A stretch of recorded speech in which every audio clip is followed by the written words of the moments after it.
হাসপাতালের মার্কেটিং ডিপার্টমেন্টের কাজ কি? একটু স্পেসিফিক ভাবে যদি জানতে চাই।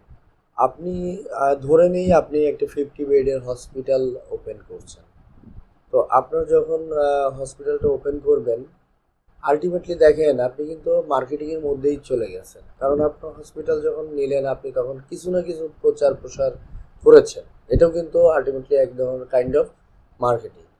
কিন্তু আপনি যখন স্পেসিফিক আরও চান যে আমার হসপিটালের কী কী ফ্যাসিলিটিস আছে, কী কী অপরচুনিটি আছে, আপনি একটা যে কোনো জেলা লেভেলে বা একটা সিটিতে একটা হসপিটাল দিলেন।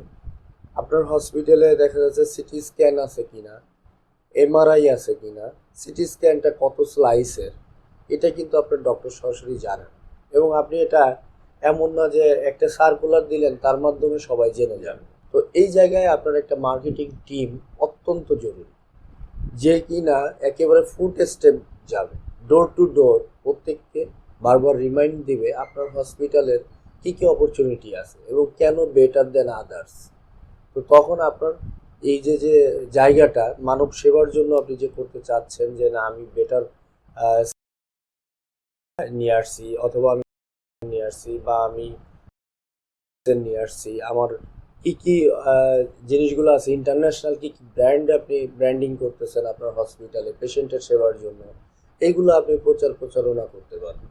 তো সেক্ষেত্রে ডক্টররা অনেক সময় আপডেটেড হচ্ছে যে না আমার এই এলাকাতে এত সুন্দর একটা ডায়াগনোসিস হচ্ছে, যেটার জন্য পেশেন্টও আপনাকে রেফার করবে। তো এই যে প্রসেসিংটা, এটার জন্য মূলত আপনার একটা দক্ষ মার্কেটিং টিম দরকার বলে আমি